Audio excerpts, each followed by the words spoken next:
All right, I think we might be live, might not be live. We had a few technical glitches this morning. It is 6:35. It is July 10th. I hope everyone's feeling well. Little glitches with Twitter these days. I don't know much, maybe too much going on with Threads. Anyway, I'll do a quick morning call, quick 6:30 club, just in case it is going through. Let me check with some of the guys from the Alpha team if they're able to see it. Oh, it looks like it's starting to come on live. So let's see, is there a connection? Yeah, I see connection. It's not really live though. But anyway, my name is Scott Redler. I'm the Chief Strategic Officer at T3Live.com. Welcome to today's 6:30 Club, where we're starting a new week. We got a few big economic reports like the CPI Wednesday, then bank earnings, and then next week we start some big tech earnings. Market's getting a little faulty.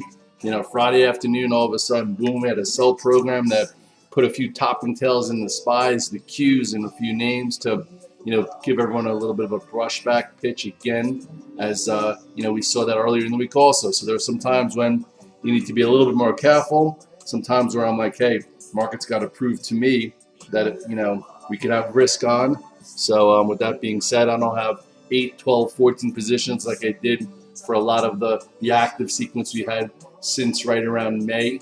This was when it got refreshed. Obviously, this is when really it ignited. So March 29th, in my opinion, was when this beautiful, rally started. I know it started in October, but that's when nobody really believed it. So people were playing an oversold bounce. But really right around here, I think, is when traders kind of embraced the move.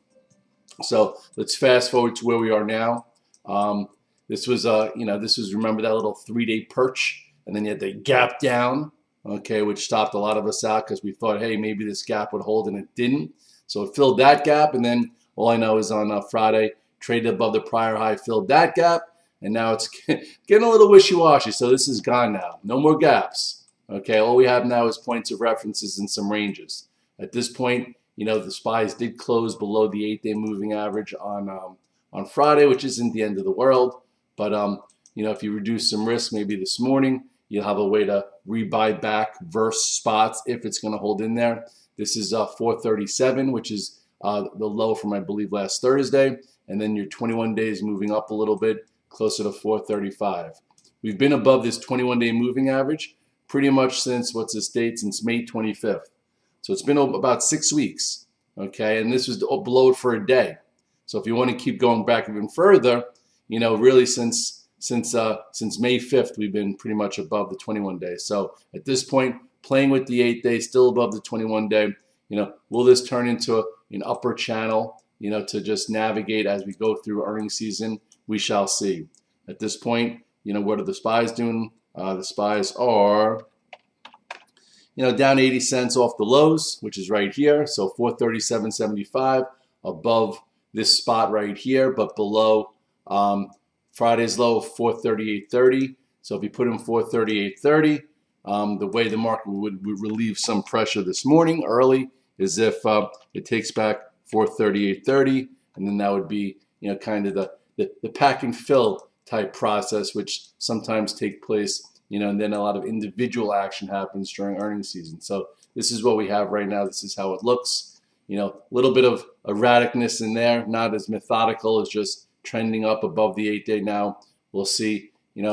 Does this mark a summer top? A lot of people are like, hey, Red Dog, is this the summer top? Is this a double top, summer top? I'm like, well, let's figure it out. There'll probably be some things to trade, things to do. Some things will act better than others.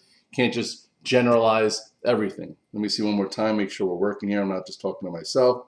I see some people coming in. Okay. So anyway, that's the SPYs. If you go to the Qs also look very similar. Qs did put in a bit of a topping tail. You had the high, a lower high. Remember, this looked a little extended, and then you had the gap down. We closed off lows and then filled this gap in here, and now we still have a few points of references there as well. It looks like the Qs are a little bit weaker this morning versus SPYs. So sometimes each day you have a different kind of tilt. Right now, it feels like they're trying to sell tech a little bit. Apple's a little weaker, but we'll see. Every time it feels like money's going to rotate to energy and stay in the IWMs, all of a sudden, you still have some loose white action, which makes it difficult. If you go to the IWM, just a whole lot of range trading, nothing really to super, sink your teeth into. Like, this was your first move, and then had to come a little bit below here, and then from the high end of this channel to the low end, and then it got above 183.70 to fill the gap, and then push some shorts back a little bit, and now this is gone. Goodbye. Okay, this is also gone. This doesn't matter anymore either. Now you have this high here, which is 186.49. So we'll see if this actually builds and makes it easier to hold, or it's just a trade. Sometimes you can get a trade, and a trade doesn't mean a trend. So anyway, so this is your channel here in the IWM. It's like kind of trying to work its way through, and we'll see how it goes. This morning, you have Meta, some news that their threads, I think, had 100 million downloads, which is more than ChatGPT had. But Meta also is getting a little wishy-washy up here. It's holding on to this trend. You can't get too bearish if this trend holds. It did play with this little level here, this 291.34. That's good to know those levels.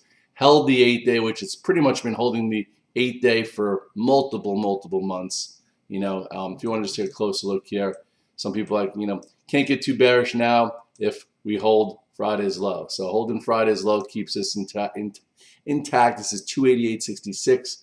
So let's put 288.66 in there.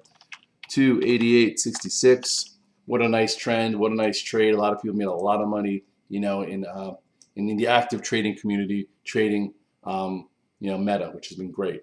Anyway, so we'll see how that goes. Right now, Meta's up $1.24 pre-market. We'll see what type of day it happens. If Meta goes from up $1.25 and can't hold it, and then breaks 288.66, the trend is starting to change. Tesla is up a bit this morning. It's kind of struggling. It played with that 275.11 once last week, and now you can lower the gap. This now is an important reference. In order to hold this gap here, it's got to stay above 270.288 and maybe go sideways. This no longer is relevant, so here's your point of reference right there. Tesla's up a little bit this morning, so that's up $1.16. So we'll see. These guys are up. Here's where your sectors are, and then you have Apple down $1.72. Apple's been a little wishy-washy. It did give you a push on Friday and then really fell fast. I'm not sure what's out there this morning because I got in a little late. I have a golf outing today, by the way. I'm only in my office till 10:30. If you saw, I posted over the weekend that it's a 20-year anniversary of my friend passing away of leukemia. He was not even 30. Holy shit. I just turned 50. So 20 years he's missed. You never know when your number's going to get called. So I do that every year, and I'm going to be heading out. And something always odd happens in the market when I'm at the golf outing. Usually around this time, mid-July, like it feels like the summer, volatility picks up. I remember Fannie Freddie happened. I think I was at the golf outing. AIG happened. I was at the golf outing. Something's always happening where all the guys at the golf outing, all the hedge fund guys, all the guys looking at their phones, doing whatever they got to do, from 3:30 to 4 o'clock. But anyway, let's hope that's not the case today. Could be though. We'll see. So move some of this stuff down, and we'll see how the day goes. I don't have that much coming in today, but I will be navigating it the best of my ability. Then I'll put some stops in, and then I'm going to go and honor my friend Steven. So anyway, with that being said, let's continue. This Rivian, a lot of people like Red Dog, you made my entire year with one trade. I don't like to make someone's entire year with one trade, but sometimes an active sequence turns into multiple trades. And what happened here with Rivian is, you remember this right here, this gap up, okay? I remember I first put this on everyone's radar around 1632 because remember, I'm like, if the lead dog is barking, rah, rah, rah, rah, rah, and that's what Tesla was doing. Tesla was really strong. You could then see what other stocks could play catch up in EV land. So I was like, Rivian's been left for dead. It's got a nice lower area. So I started buying the $16 calls down here. But I didn't do it for the first week out. I did it for a month out. So although this hurt trading wise, then it regrouped. All of a sudden when we got back here, I'm like, oh my God, my options are back to life. And then that happened. That was awesome. Made good money. I think I was away July 4th. And then, it held in there. And then a lot of guys got long on Thursday because it was showing relative strength and got paid handsomely on Friday. So here's a nice big active sequence with multiple trades that made good money. I did talk about how I think Lucid, which has been left for dead, could make some kind of catch-up type trade also. This thing was, you go back to the weekly chart, this before breaking down, this was, in the 30s. Okay, so this just poked its head up here. So I was thinking that if the EVs want to be decent, if the market doesn't want to fall apart, this could work its way towards $10. So I bought some $8 calls out 2 weeks and out a month, just in case just in case it's not ready, and just in case I would need more time. The premiums, and I'm also in some stock. So anyway, I put this here. So decent lower level pattern. Not asking for something huge. Last time, some news that the Saudis were coming in or this and that, it went all the way to 17. A lot of us will make a lot of money. It doesn't have to be at 17 if it gets to 10 in the next month. Anyway, we'll see how it goes. Some of these other ones went really well. This LI Auto started its active sequence. That's been above it for quite some time. XPEV did it. So when new sectors come about, or get reborn, or active sequences, ignite, sometimes you could stay with them, right? And you can make a lot of money. Same way we did that with AI. Remember, AI to start the year was a hunch. I started buying AI here, and then I didn't know it was going to get to 30.90, and then all of a sudden, now you see all this activity around it. That's because I've been charting it every day since then. So that's how some stocks come into the go-to list and some leave. So anyway, this is still proving that it's in play, except for on Friday you had a bit of a topping tail. But again, here was your red dog reversal on June 27th after a pullback from making a new high. Here got better, and then all of a sudden, little topping tail. So now we'll see what happens down here. What's XI doing today? XI, or AI, I'm sorry.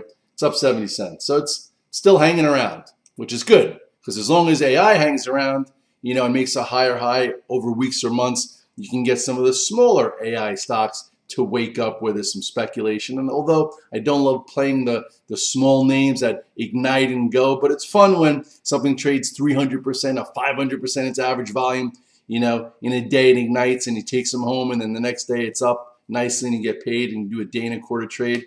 I don't make a living doing that, but at times, it does work. Like some guys were playing this GRRR, that had a big move. They caught it in the morning. And now we'll see, does this turn into something you could stay with for, multiple weeks? It's got to hold this gap if that's the case. Anyway, I'm just saying, some things pop up and start new active sequences. Remember when you did that? You popped up in here in that news that it was going to be the VR and Apple, and then we had a great sequence to there, another move, and now it's kind of wishy-washy because they keep kind of pushing back this Apple, new product, and this is what was kind of exciting about it. Back here. So I have some options on. Stock's not trading great, but I still think that there's possibilities there. But it was a nice piece of business, nice new active sequence. Remember when Uber was reborn? Everyone last year was so frustrated, and all of a sudden Uber, not Berry, Uber, was reborn after its big gap up. Sometimes you get an igniting pro earnings gap, and then it continues. And now I guess we'll see, does Uber hold this spot or not? So again, a lot of people who were frustrated from February till May, February, March, April, 4 months, turned into a nice 4 months of buying dips and higher highs and higher lows. So anyway, listen guys, it's 6:49. To me, SPYs are getting a little erratic. Doesn't mean we're definitely at a summer top or that 440-430 is it. But it just means, you have earnings season, you can be a little bit more careful. You do get a lot of individual moves, and then we see what happens with the overall sectors. The stock, SPY's up huge first half, tech's even up more. People are now calling for, other sectors to play catch up. Some of the fundamental guys think that 4,500, 4,550 is the absolute top that could happen this year. So the best thing that could happen is if we pull back, down towards maybe, I don't know, where could we pull back to? That would still be healthy. Hey, maybe we pull back to this area, through the summer, and then get another move back up and then a little bit higher. Or not, we'll see. At this point, we have our ranges. We're going to play them. We're going to do some options type things into earnings. This earnings season expectations are a little bit higher Not crazy. I have a feeling we'll see what happens. It's going to be more, everything more is going to be a little bit more concerned with disinflation. So the CPI actually is very relevant again on Wednesday, but today is Monday. So figure out how you can make your money. Be planned, have multiple plans. Keep your process strong. In order to be happy, you don't have to be perfect. You just need to make a little progress and just make sure you enjoy yourself. Heading out to a golf outing again. My friend died 20 years ago. That sucks. He missed a lot, and we miss him dearly, and we're going to honor him today. Later, guys.